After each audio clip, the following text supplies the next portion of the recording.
Assalamualaikum warahmatullahi wabarakatuh. Selamat sore rekan-rekan semuanya. Perkenalkan, nama saya Suhada Arif selaku Kepala Desa Surobi.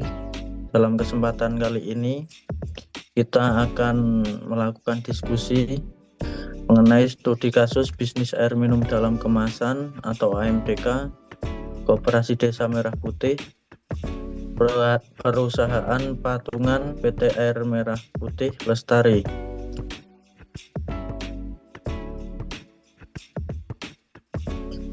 Untuk memulai diskusi kali ini, mari kita ucapkan bismillah bersama-sama agar terselenggara acara ini dengan baik. Bismillahirrahmanirrahim. Selanjutnya, sebelum memasuki atau membahas aspek teknis dan operasional, tentu kami ingin mengetahui bagaimana pandangan terhadap calon investor rencana usaha ini. Apa saja yang menjadi pertimbangan sebelum investasi dilakukan? Untuk investor, kami persilahkan untuk menjawab. Bismillahirrahmanirrahim.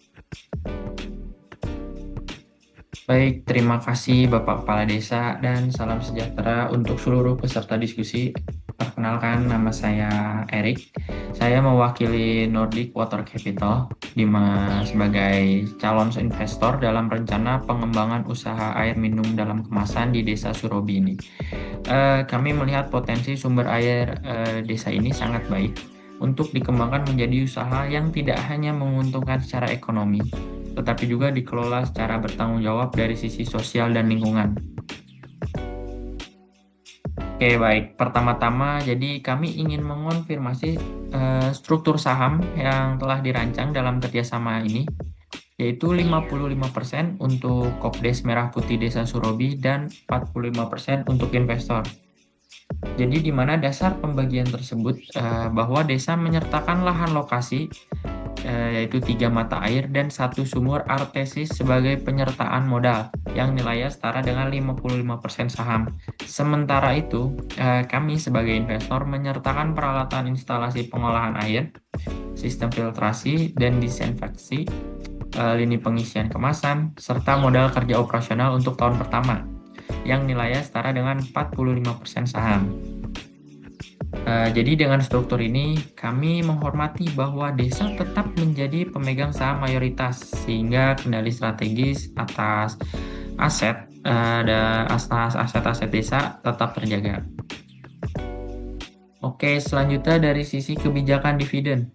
Jadi kami mengusulkan agar 60% dari laba bersih tahunan dibagikan kepada dividen kepada para pemegang saham sesuai komposisi saham, yaitu 55% untuk Kopdes dan 45% untuk investor.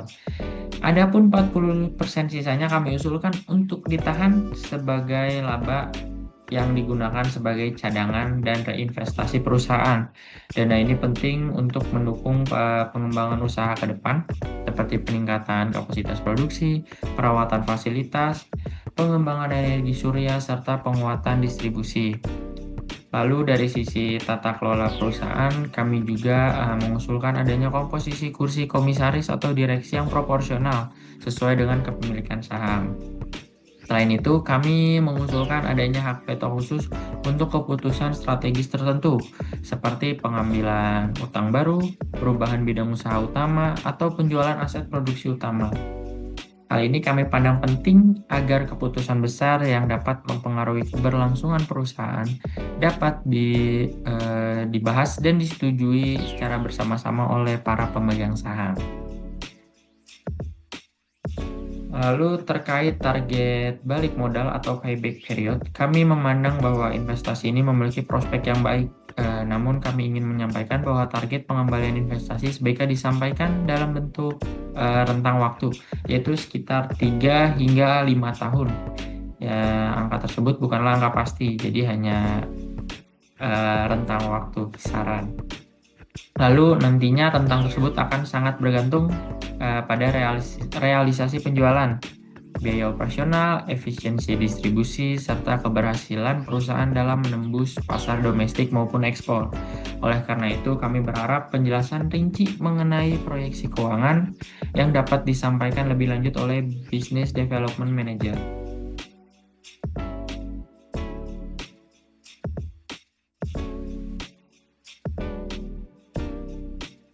Oke, baik. Terima kasih atas pertanyaannya, Pak Kades. Jadi, selain itu kami juga ingin mengatur mekanisme exit atau likuiditas investasi. Kami mengusulkan adanya masa look up selama beberapa tahun, sehingga investor tidak dapat langsung menjual sahamnya dalam waktu singkat setelah perusahaan berjalan. Apabila di kemudian hari investor ingin melakukan divestasi, kami mengusulkan agar Hopdesk memiliki hak first refusal, yaitu hak untuk membeli terlebih dahulu saham tersebut sebelum ditawarkan kepada pihak ketiga. Dengan mekanisme ini, kontrol desa terhadap perusahaan tetap dapat terjaga. Kami juga menegaskan bahwa dalam skema ini, perusahaan A tidak memiliki utang kepada pihak luar. Oleh karena itu, pengembalian investasi bagi kami sebagai investor murni berasal dari pembagian dividen, bukan dari pembayaran bunga atau cicilan pinjaman perusahaan. Sebagai investor, kami juga memandang perlu adanya kejelasan mengenai mekanisme repatriasi dividen, yaitu tata cara penyaluran bagian keuntungan investor ke negara asal sesuai dengan ketentuan peraturan perundang-undangan yang berlaku di Indonesia. Namun demikian, kami memahami bahwa keberhasilan investasi ini tidak hanya ditentukan oleh struktur saham dan keuntungan finansial semata. Keberhasilan jangka panjang juga tergantung pada kualitas produk, keamanan sumber air, kepatuhan lingkungan, efisiensi operasional, dan penerimaan masyarakat desa itu sendiri. Oleh karena itu, kami sangat berharap penjelasan lebih rinci dari Business Development Manager mengenai rencana bisnis secara menyeluruh, mulai dari proses pengolahan air baku, strategi produksi, distribusi, pemasaran, hingga proyeksi keuntungan perusahaan. Baik, demikian beberapa poin yang menjadi perhatian kami sebagai calon investor. Kami percaya bahwa dengan tata kelola yang baik, kemitraan yang seimbang, dan komitmen terhadap keberlanjutan, proyek ini dapat memberikan manfaat bagi investor sekaligus meningkatkan kesejahteraan bagi masyarakat desa Surobi. Terima kasih, saya persilahkan kepada Business Development Manager untuk melanjutkan pemaparan mengenai rencana bisnis perusahaan. Terima kasih. Terima kasih atas pandangan dari pihak investor. Selanjutnya kami persilahkan Business Development Manager untuk menjelaskan bagaimana konsep bisnis ini dirancang agar mampu membawa atau menjawab harapan investor sekaligus memberikan manfaat bagi desa ini. Oke, terima kasih Pak Arif selaku Kepala Desa. Selamat sore juga untuk rekan-rekan sekalian. Perkenalkan, nama saya Dito sebagai Business Development Manager. Pada kesempatan kali ini saya akan menjelaskan rencana bisnis perusahaan secara menyeluruh, mulai dari sumber bahan baku, proses produksi, strategi pemasaran, distribusi, hingga proyeksi keuntungan perusahaan.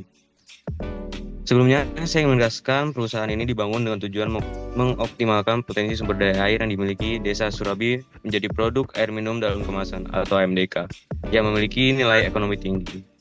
Keunggulan utama perusahaan ini adalah memiliki 4 sumber air, yaitu 3 mata air alami dan 1 sumber artesis. Masing-masing sumber memiliki kapasitas sekitar 0,5 liter per detik, sehingga nantinya total kapasitas mencapai 2 liter per detik. Nah, walaupun kapasitas tersebut cukup besar, kami sengaja hanya mengoperasikan sekitar 80% dari kapasitas maksimal. Karena di setiap 5 hari, sekali dilakukan 1 hari perawatan agar kualitas sumber air tetap terjaga. Dan umur peralatan pun dapat beroperasi lebih panjang. Dengan itu, sistem tersebut kami memperoleh sekitar 4.147 meter kubik air baku setiap bulan. Setelah itu, melalui proses produksi menggunakan teknologi reverse osmosis atau RO yang memiliki tingkat efisiensi sekitar 50%, perusahaan ini mampu menghasilkan sekitar 2.073,6 meter kubik atau lebih dari 2 juta liter air minum siap jual tiap bulan. Untuk itu, selanjutnya saya akan menjelaskan proses produksinya secara singkat. Air baku yang nantinya berasal dari mata air atau sumur artesis akan melewati beberapa tahapan pengolahan. Pertama adalah proses penyaringan awal, yang dimana untuk menghilangkan partikel kasar. Setelah itu terdapat air proses menggunakan teknologi reverse osmosis, sehingga kualitas air menjadi sangat baik.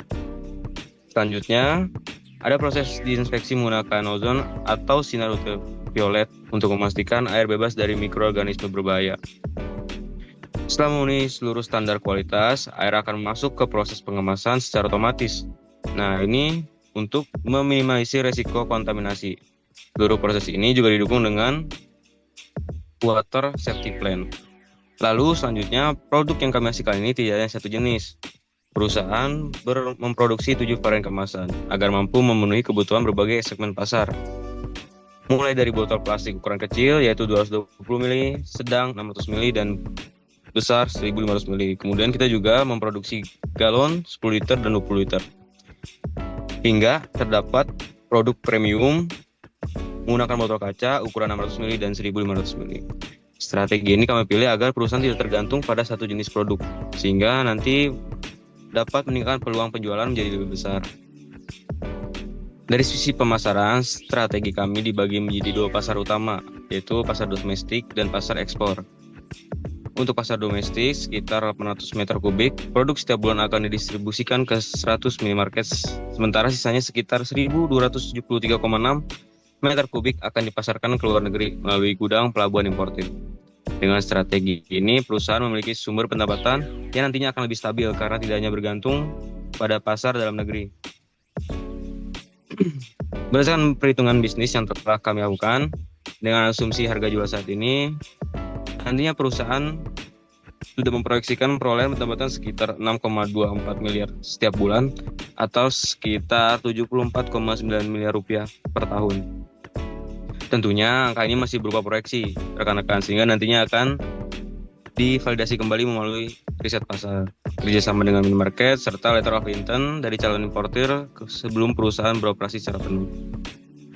Nah, untuk dari sisi biaya operasional, hasil analisis kami menunjukkan bahwa komponen biaya terbesar ternyata bukan berasal dari listrik ataupun bahan bakar kendaraan, melainkan dari bahan kemasan seperti plastik dan kaca. Nilainya ini mencapai sekitar 87% dari total biaya produksi. Dari temuan ini juga sejalan dengan hasil analisis emisi gas rumah kaca yang nantinya akan dipaparkan oleh bisnis analisis, di mana kemasan menjadi penyumbang emisi karbon terbesar dalam rantai produksi. Oleh karena itu, ke depan kami juga akan mengevaluasi penggunaan kemasan yang lebih ramah lingkungan agar biaya dan emisi dapat ditekan secara bersamaan. Nah, apabila seluruh target penjualan nantinya dapat tercapai, perusahaan diperkirakan memperoleh laba kotor sekitar 4,21 miliar setiap bulan. Setelah dikurangi biaya operasional, gaji karyawan, dan biaya lainnya, estimasi laba bersih perusahaan mencapai sekitar 37,1 miliar setiap tahun. Sesuai nantinya usulan investor, sekitar 60% laba bersih akan dibagikan sebagai dividen, dengan komposisi kepemilikan saham 50% untuk Kopdes dan 45% untuk investor. Maka Kopdes sendiri nantinya diproyeksikan memperoleh dividen sekitar 12,26 miliar setiap tahun. Sedangkan nanti investor memperoleh sekitar 10,03 miliar setiap tahun. Bahkan pada skenario dasarnya, modal investor diperkirakan dapat kembali dalam waktu sekitar 1,9 tahun, sedangkan pada kondisi yang lebih konservatif hanya sekitar 3,7 tahun. Hal ini menunjukkan bahwa proyek ini tetap layak secara finansial, meskipun nantinya bakal menghadapi berbagai risiko pasar. Namun, penilaian saya, keberhasilan perusahaan bukan hanya diukur dari keuntungan finansial. Nah, ini kami ingin memastikan bahwa masyarakat Desa Surobi juga mendapatkan manfaat secara langsung. Oleh karena itu, kami mengajak Kopdes Merah Putih menjadi mitra resmi kami dalam pengolahan distribusi. Nantinya unit usaha distribusi Kopdes akan mengolah supir, gudang transit, serta pengaturan rute distribusi. Dengan sistem ini, masyarakat desa nantinya dapat memperoleh lapangan pekerjaan baru sekaligus tambahan pendapatan dari jasa distribusi, di luar dividen yang diterima sebagai pemegang saham. Nah, skema ini juga membuat operasional distribusi menjadi lebih efektif, karena dikelola nantinya langsung oleh masyarakat yang memahami kondisi wilayah setempat. Sebagai penutup nih, rekan-rekan, saya ingin menegaskan bahwa tujuan utama perusahaan ini bukan hanya membangun industri air minum, tetapi juga membangun ekonomi desa yang berkelanjutan. Kami ingin menciptakan lapangan pekerjaan, meningkatkan pendapatan masyarakat, serta menjaga kualitas sumber air melalui pengolahan yang bertanggung jawab. serta nantinya dapat menghasilkan produk AMDK yang aman, berkualitas, dan mampu bersaing di pasar nasional maupun internasional. Demikian kurang lebih pemaparan dari saya selaku Business Development Manager. Terima kasih atas perhatiannya rekan-rekan. Saya siap untuk dikembalikan ke Pak Arif. Terima kasih banyak atas penjelasannya. Selanjutnya kita akan lanjutkan ke pihak Kopdes.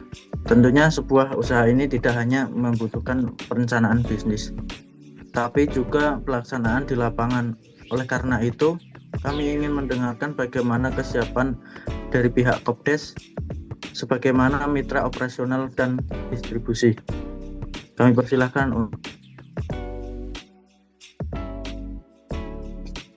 Ya baik, terima kasih. Perkenalkan saya Habib dan berlaku sebagai perwakilan dari Koperasi Desa ya. Kami sudah siap mengenai proyek ini. Justru ini yang kami sangat harapkan sejak awal ya, di mana desa kami ini bukan hanya memiliki tanah yang pasif atau tidak bisa digunakan untuk apa-apa, tapi juga kami ingin terlibat secara langsung secara operasional seperti itu. Nah, usulan kami itu di sini kami itu akan membentuk unit usaha distribusi koperasi desa Merah Putih, di mana khusus di desa Surobi ini nanti biar kami atau perwakilan dari koperasi desa ini yang akan mengelola supir, lalu kernet dan petugas-petugas di gudang transit yang lain di gudang transit. Nah, semuanya ini akan kami siapkan dengan sumber daya manusianya yang ada di desa kami yang tentunya nanti akan kami berikan pelatihan khusus untuk mereka. Untuk skemanya bagaimana?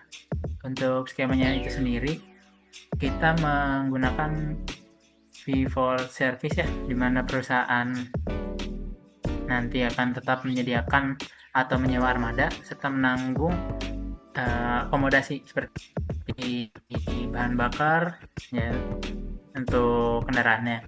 Nah, tapi untuk jasa pengelolaan rute supir gudang transit yang dikontrak kepada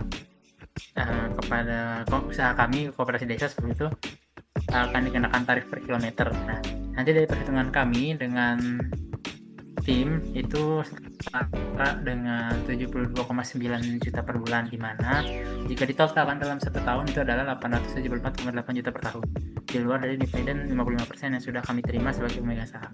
Nah, jadi ada 2 manfaat nih dari adanya skema ini. Yang pertama itu dari dividen dari kepemilikan dan pendapatan jasa dari operasional harian seperti itu. Lalu kami juga usulkan sebagian kecil produk, terutama galon isi ulang ini dijual dengan harga khusus melalui outlet koperasi desa.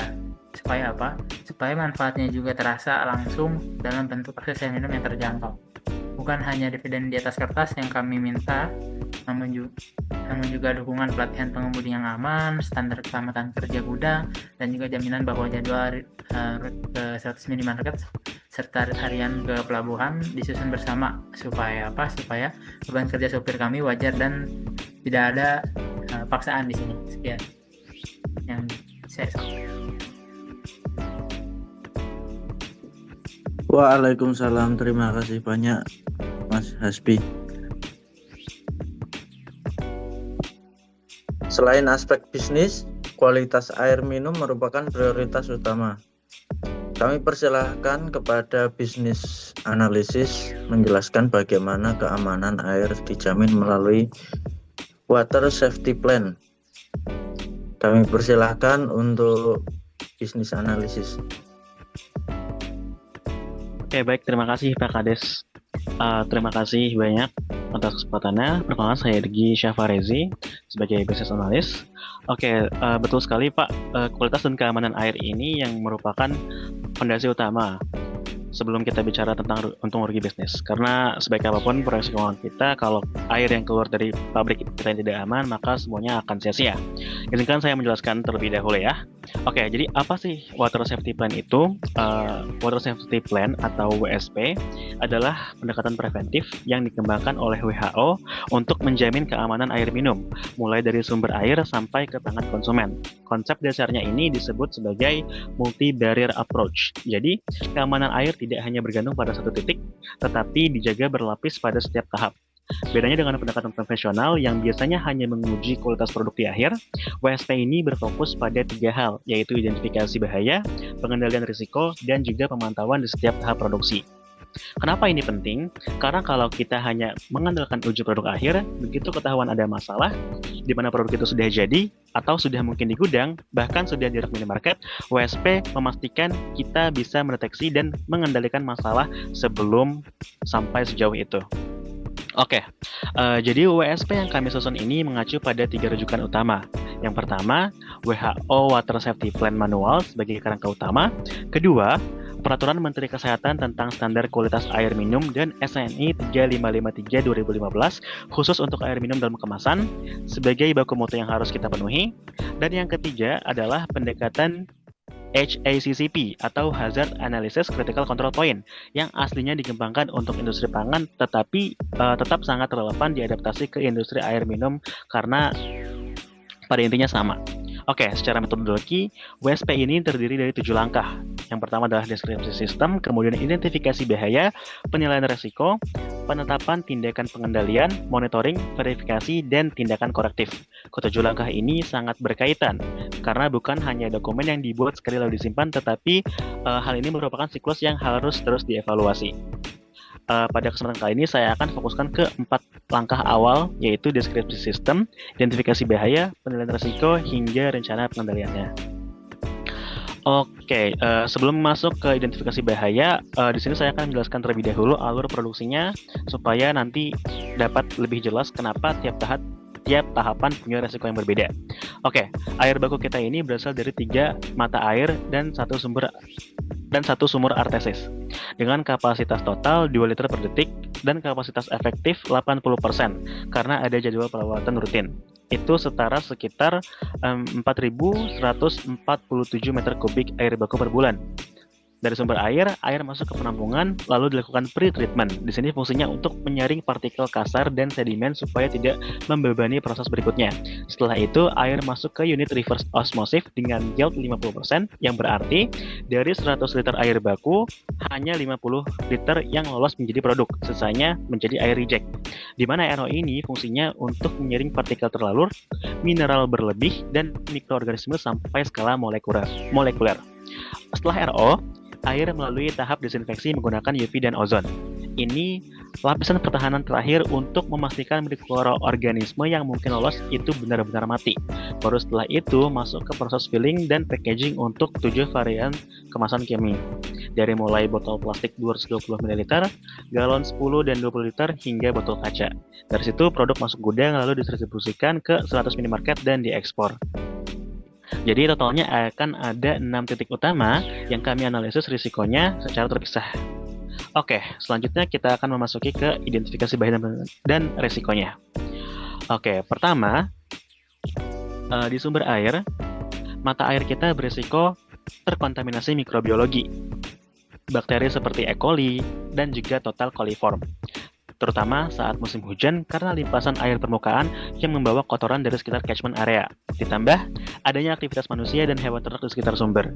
Pengendaliannya, kita bisa menerapkan zona perlindungan sumber dengan pembatasan akses, kemudian inspeksi rutin ke lokasi, dan sampling kualitas air baku secara berkala. Kedua, di sumur artesis, karena ini merupakan air tanah dalam, maka resikonya bisa berbeda. Bukan mikrobiologis, tetapi resiko cemaran bahan kimia. Tergantung dari kondisi geologis setempat, air sumur ini dapat mengandung besi, mangan, ataupun logam lain dalam konsentrasi tertentu, dan kualitasnya bisa berubah seiring waktu akibat perubahan muka air tanah. Untuk pengendaliannya, kita harus melakukan uji laboratorium logam berat secara berkala, dan monitoring parameter kimia secara berkelanjutan. Yang ketiga, pada proses pengolahan RO atau reverse osmosis, resikonya adalah kalau misalnya terjadi membran rusak, di mana tekanan operasional akan turun, eh, atau efisiensi penyaringan menurun seiringnya waktu pemakaian. Hal itu dapat membuat air yang seharusnya tersaring malah lolos. Oleh karena itu, kami akan selalu memantau konduktivitas dan tekanan secara kontinu lewat sensor. Ditambah preventive maintenance terjadwal untuk melakukan penggantian membran RO sebelum performanya menurun drastis. Lalu yang keempat adalah tahap desinfeksi. Resikonya adalah kalau misalnya lampu UV-nya itu mati atau kotor sehingga intensitasnya berkurang atau dosis ozon tidak cukup untuk membunuh mikroorganisme. Hal ini kami kendalikan dengan sensor intensitas UV, monitoring residu ozon, dan alarm otomatis yang akan berbunyi bahkan hingga menghentikan proses filling kalau misalnya parameternya turun di bawah ambang batas aman. Yang kelima adalah pada proses filling dan packaging, ini titik yang merupakan yang menurut saya paling rawan dari sisi hygiene karena melibatkan kemasan yang dipakai ulang, galon, dan botol kaca yang returnable. Resikonya adalah biofilm yang menempel pada dinding wadah, tidak steril saat pengisian, atau galon bekas pakai yang pencuciannya tidak konsisten. Pengendaliannya adalah proses washing dan sanitasi bertingkat sebelum pengisian, inspeksi visual di setiap unit wadah, dan juga ditambah sampling mikrobiologi berkala untuk memastikan proses pencuciannya benar-benar efektif. Kemudian yang keenam adalah saat distribusi, di mana resikonya kemasan rusak selama pengangkutan karena jalan yang tidak rata, paparan suhu tinggi dalam truk yang dapat mempercepat migrasi senyawa dari kemasan plastik, atau kontaminasi silang kalau penyimpanan di gudang tidak rapi. Untuk pengendaliannya adalah kita lakukan inspeksi kendaraan sebelum berangkat, kemudian kita terapkan sistem FIFO atau first in first out di gudang supaya tidak ada stok yang tertahan terlalu lama, dan traceability setiap batch produk supaya kalau ada masalah kita dapat lacak dari mana sumbernya.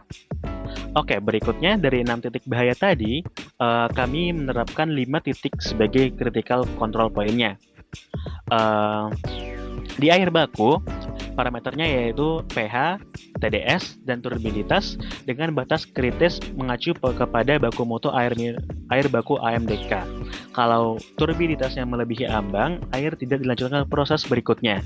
Di unit RO, parameter kritisnya adalah konduktivitas. Kalau misalnya nilainya naik melebihi spesifikasi produk, itu menandai bahwa adanya kebocoran di membran.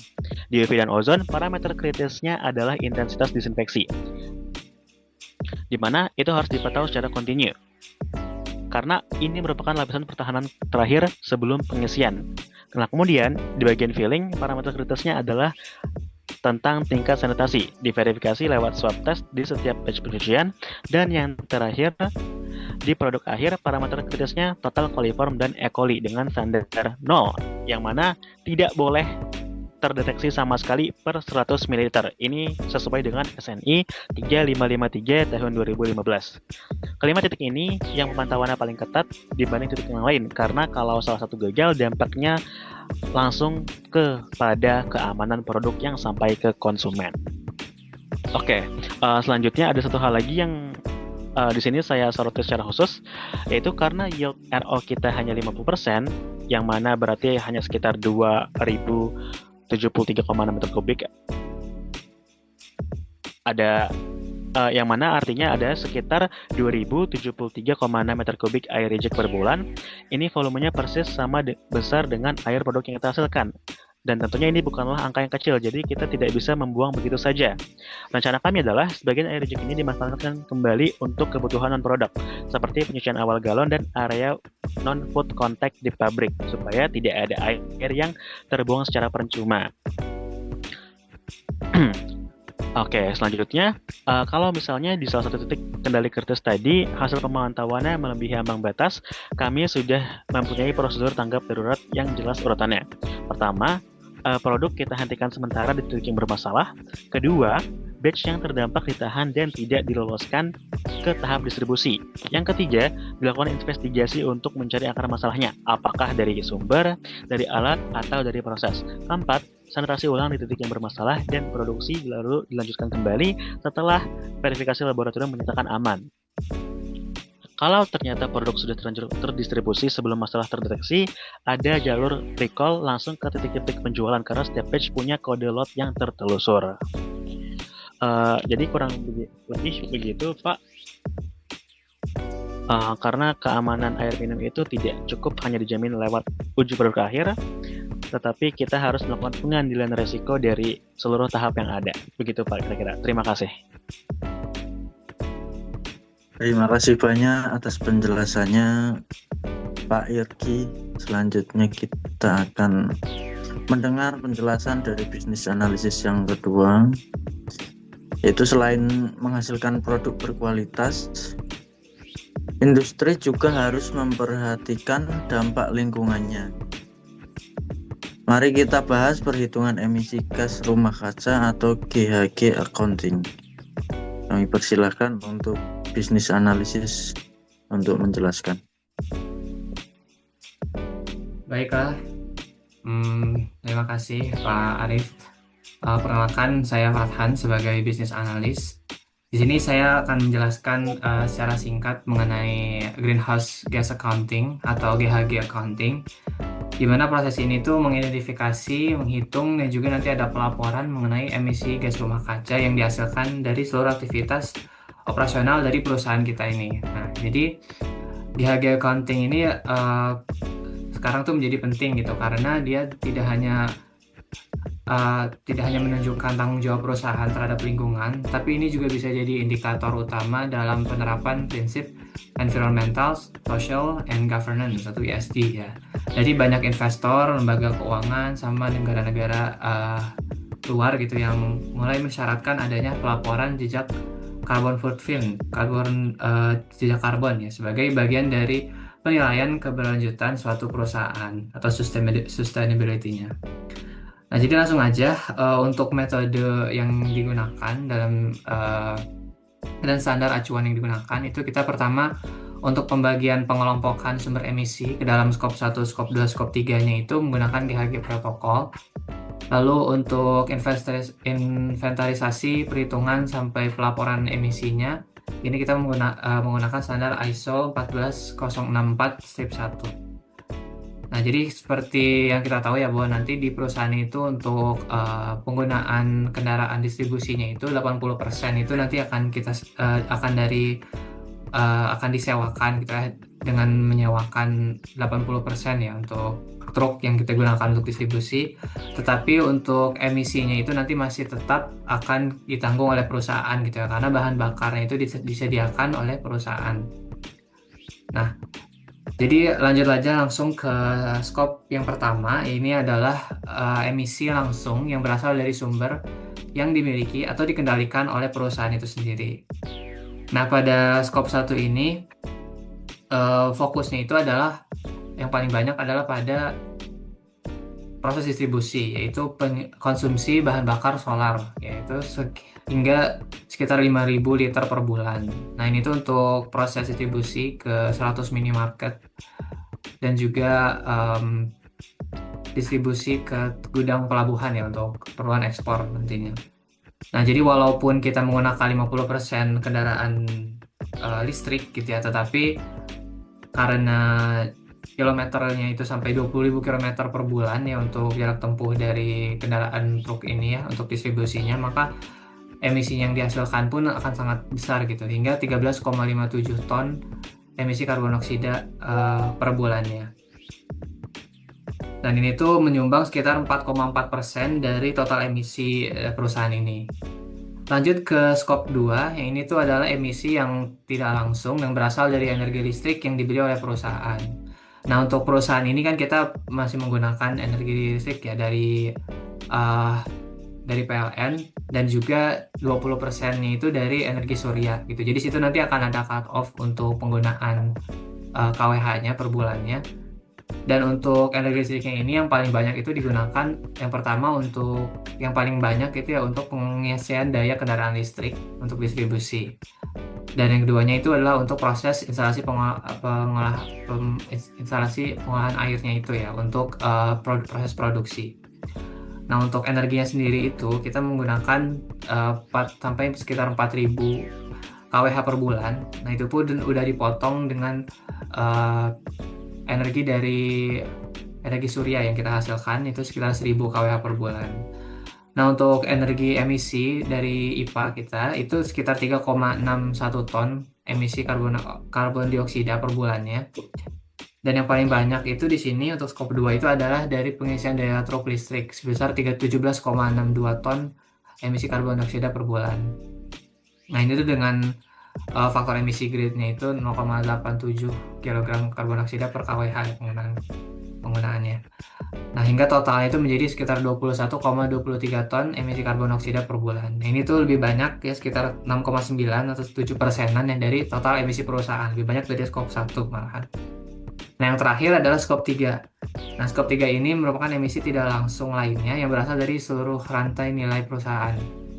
Jadi baik dari aktivitas hulu maupun hilir. Nah, yang paling banyak menyumbang di skop 3 kita ini adalah kategori 1, yaitu purchased goods and services. Nah, khususnya untuk kemasan yang kita gunakan seperti botol plastik, galon, botol kaca, dan lain-lain ya. Nah, jadi karena kita tadi ya untuk produk premium dan juga domestik kita itu ada menggunakan plastik dan menggunakan kaca ya. Untuk premium yang kaca ini itu kita menghasilkan emisi sampai 119 ton emisi karbon dioksida per bulannya. Nah, ini tuh dikarenakan bobot dari rasio massa kemasan per cairan atau produknya itu tinggi ya, sekitar 30-40% gitu. Jadi bobot massa yang dihasilkan oleh si produk kaca ini untuk proses distribusinya juga akan lebih besar nantinya ya, cost-nya. Nah, untuk plastik sendiri itu juga tidak kalah besar gitu ya, sekitar 122 ton emisi karbon dioksida per bulannya. Ini tuh karena emission factornya dari plastik PET yang digunakan itu karena kan plastik itu mencakup mulai dari emisi dari ekstraksi minyak buminya, proses petrokimia, sampai pembuatan botol plastiknya itu sendiri itu kan menghasilkan emisi juga ya. Sekitar 2,5 kg emisi karbon dioksida yang dihasilkan per kilogram plastiknya. Dan kita tuh menggunakan plastiknya cukup banyak ya. Jadi totalnya itu ya 122 ton emisi karbon dioksida per bulannya ketika sudah dikalikan. Nah, jadi totalnya ini untuk skop 3 ini yang paling banyak ditambah dengan kategori-kategori skop 3 yang lainnya itu sekitar 274,12 ton emisi karbon dioksida per bulannya. Ini tuh sekitar 89% dari total emisi perusahaan. Tadi udah dimention sama Mas Dito ya di awal ya, memang menghasilkan total emisi yang besar ya untuk kemasan ini. Jadi total keseluruhan itu sekitar 309 ton emisi karbon dioksida per bulannya. Untuk setahunnya sekitar 3.700 ton emisi karbon dioksida per tahunnya. Ini sangat lumayan tinggi ya. Dan temuan yang didapatkan dari hasil analisis ini adalah kita bisa melihat di sini kontributor untuk emisi terbesarnya itu bukan dari transportasi ya, tapi melainkan dari material kemasan yang kita gunakan. Dan walaupun tadi yang produk premium itu cuma 20% ya untuk dari kemasan kaca ya, tapi dia menyumbang hampir sama ya dengan penggunaan plastik gitu. Jadi untuk kedepannya ini bisa ditindak ya untuk dari proses proses pengemasan ini ya, pemilihan jenis kemasannya. Yang kedua adalah ini juga menemukan bahwa ternyata truk listrik itu tidak sepenuhnya kita menghasilkan energi emisi yang rendah gitu, karena ketika beroperasi gitu ya, truk listrik ini menggunakan energi dari PLN ya, yang mungkin masih menggunakan pembangkit yang berbasis bahan bakar fosil. Ya, maka dari itu yang perlu dilakukan ini bisa pengurangan emisi dengan menggunakan sumber energi yang terbarukan, seperti yang setelah kita gunakan juga sekitar 20% itu menggunakan pembangkit listrik tenaga surya ya. Ya, untuk penutup saya ingin bilang di sini bahwa GHG accounting ini tidak cuma berfungsi untuk alat untuk menghitung emisi gas rumah kaca, tapi juga bisa jadi dasar pengambilan keputusan untuk perusahaan, bisa meningkatkan efisiensi operasionalnya dan juga memenuhi tuntutan pasar global. Apalagi sekarang industri ini lagi gencar-gencarnya untuk menjadi industri yang sustainable ya, atau berkelanjutan. Nah, ini juga bisa bisa membuka peluang untuk perusahaan biar bisa mendapatkan insentif hijau dan bisa meningkatkan kepercayaan investor dan memperkuat citra perusahaan sebagai industri yang punya prinsip sustainable gitu atau berkelanjutan. Itu sih dari saya. Saya kembalikan ke Pak Arief. Terima kasih. Terima kasih banyak Pak Fathan. Untuk selanjutnya kita dengarkan dari pihak terkait, yaitu DLH mengenai kelayakan rencana dari sisi regulasi dan perlindungan lingkungan. Untuk pihak DLH, kami persilahkan. Ya, baik. Terima kasih Mas Arief. Terima kasih atas kesempatan yang diberikan. Perkenalkan semuanya, rekan-rekan semua. Di sini saya Muhammad Rehan Nabil. Saya selaku perwakilan dari Dinas Lingkungan Hidup untuk memberikan tanggapan terhadap rencana pendirian perusahaan ini sebagai perusahaan antara Kopdar, Merah Putih dan juga investor. Pertama-tama kami mengapresiasi dari paparan yang sudah disampaikan oleh Business Development Manager beserta kedua bisnis analis. Dari sisi Dinas Lingkungan Hidup, kami menilai bahwa perencanaan proyek ini sudah cukup komprehensif karena tidak hanya mempertimbangkan aspek ekonomi dan bisnis, tetapi juga telah memasukkan aspek keamanan air melalui Water Safety Plan, serta aspek keberlanjutan melalui GHG Accounting hingga Skop 3. Pendekatan seperti ini masih cukup jarang dijumpai memang pada usaha berskala desa dan merupakan langkah awal yang sangat baik dalam mewujudkan pembangunan yang berkelanjutan.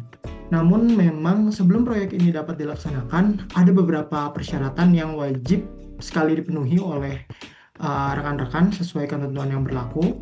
Yang pertama, terkait pemanfaatan sumber air. Jadi karena perusahaan ini akan memanfaatkan 3 mata air dan 1 sumur artesis sebagai sumber air baku, maka perusahaan ini wajib memiliki surat izin pengambilan air atau SIPA. Sebelum izin tersebut diterbitkan, juga perlu dilakukan kajian geohidrologi untuk mengetahui kondisi aquifer, kapasitas sumber air, juga memastikan bahwa kegiatan pengambilan air ini tidak mengurangi ketersediaan air bagi masyarakat sekitar. Selain itu juga, untuk kualitas air baku juga harus diuji oleh laboratorium yang sudah tersertifikasi, termasuk dari parameter logam, khususnya logam terlarut seperti besi atau Fe, mangan, maupun logam lainnya yang memang dipengaruhi oleh kondisi geologis tempat. Kemudian yang kedua terkait dokumen lingkungan. Jadi berdasarkan proses produksi yang menggunakan teknologi reverse osmosis dengan yield sekitar 50%, maka akan dihasilkan air reject dalam jumlah yang memang cukup besar. Oleh karena itu, perusahaan ini pun wajib menyusun dokumen lingkungan berupa OKL UPL atau AMDAL sesuai dengan hasil penapisan berdasarkan skala kegiatan. Selain itu juga, perusahaan ini juga harus memiliki izin pembuangan air limbah ke sumber air atau IPLC, serta menjelaskan rencana pengelolaan maupun pemanfaatan kembali air reject agar tidak menimbulkan pencemaran lingkungan di lingkungan sekitar. Kemudian yang ketiga, terkait mutu dan keamanan produk, dari DLH sendiri, sebelum produk dipasarkan, jadi perusahaan ini wajib memenuhi Standar Nasional Indonesia atau SNI nomor 3553 terkait dengan air minum dalam kemasan, harus memperoleh izin edar dari BPOM, serta menerapkan cara produksi pangan olahan yang baik atau CPPOB. Ketiga persyaratan tersebut bertujuan untuk memastikan bahwa produk yang dihasilkan aman untuk dikonsumsi dan juga memenuhi standar mutu nasional yang berlaku. Kemudian yang keempat, terkait aspek administrasi usaha, perusahaan juga memerlukan perlu memastikan bahwa NIB atau nomor induk berusaha dan KBLI yang digunakan telah sesuai melalui sistem OSS, serta berkoordinasi dengan Kementerian Investasi atau BKPM. Walaupun hal tersebut bukan menjadi kewenangan langsung dari DLH, kami memang juga selalu mengingatkan agar seluruh proses perizinan ini dapat berjalan sesuai regulasi yang berlaku. Kemudian yang kelima, terkait penyertaan aset desa. Karena memang lahan desa ini akan dijadikan penyertaan modal sebesar 55%, maka proses tersebut wajib memperoleh persetujuan melalui musyawarah desa, mendapatkan persetujuan BPD, serta didukung hasil penilaian independen dari kantor jasa penilai publik atau KJPP. Nah, langkah ini juga penting karena nilai aset desa yang disertakan benar-benar objektif dan juga memiliki dasar hukum yang jelas. Nah, selain itu juga kami mengapresiasi terhadap komitmen yang dilontarkan oleh perusahaan dalam menjaga kelestarian lingkungan, yaitu melalui pemantauan debit sumber air secara berkala, penyediaan sumur pantau, pengujian kualitas air secara rutin, serta penyusunan prosedur penarikan produk apabila memang nantinya terjadi masalah kualitas. Komitmen tersebut juga menunjukkan bahwa memang perusahaan sudah menerapkan prinsip pencegahan risiko dan perlindungan lingkungan sejak tahap perencanaan. Kemudian, kami sebagai Dinas Lingkungan Hidup menilai bahwa konsep bisnis ini memang sudah disusun dengan baik dan telah mempertimbangkan aspek lingkungan secara cukup komprehensif. Tapi, namun demikian juga rekomendasi izin lingkungan belum dapat diterbitkan sebelum seluruh dokumen pendukung seperti hasil kajian geohidrologi, dokumen UKL, UPL atau AMDAL, rencana pengelolaan air reject, serta persyaratan administrasi lainnya yang disampaikan secara resmi sesuai ketentuan peraturan perundang-undangan. Nah, mungkin tanggapan dari kami secara menyeluruh kurang lebih seperti itu. Terima kasih atas perhatiannya oleh rekan-rekan. Saya kembalikan ke Pak Arief selaku Kepala Desa. Terima kasih. Terima kasih banyak Mas Raihan atas pemaparannya dari pihak DLK. Berdasarkan hasil diskusi kita semuanya, menurut saya selaku Kepala Desa, rencana pendirian usaha AMDK ini dinilai layak untuk dikembangkan karena memiliki prospek bisnis yang baik, didukung oleh potensi produksi, kerjasama antar Kopdes dan investor, serta penerapan Water Safety Plan atau WSP dan GHG Accounting sebagai upaya menjamin keamanan produk dan keberlanjutan lingkungan. Meskipun pelaksanaan proyek ini tetap harus memenuhi seluruh persyaratan perizinan, menjaga keberlanjutan sumber daya air, serta mengutamakan kepentingan masyarakat desa agar manfaat ekonomi, sosial, dan lingkungan dapat tercapai secara seimbang. Saran dari saya untuk melengkapi seluruh dokumen perizinan dan persyaratan lingkungan sebelum pembangunan dimulai. Yang kedua, memprioritaskan perlindungan sumber daya air melalui pemantauan kualitas dan debit air secara berkala. Mengurangi emisi karbon dengan meningkatkan penggunaan energi terbarukan dan kemasan yang lebih ramah lingkungan. Serta memvalidasi seluruh asumsi bisnis menggunakan data primer agar keputusan investasi lebih akurat. Dan yang terakhir, melibatkan masyarakat desa secara aktif melalui penyerapan tenaga kerja, kemitraan distribusi, dan pemanfaatan hasil usaha untuk pembangunan desa. Untuk itu, diskusi kali ini saya rasa cukup. Saya tutup diskusi kali ini. Wassalamualaikum warahmatullahi wabarakatuh.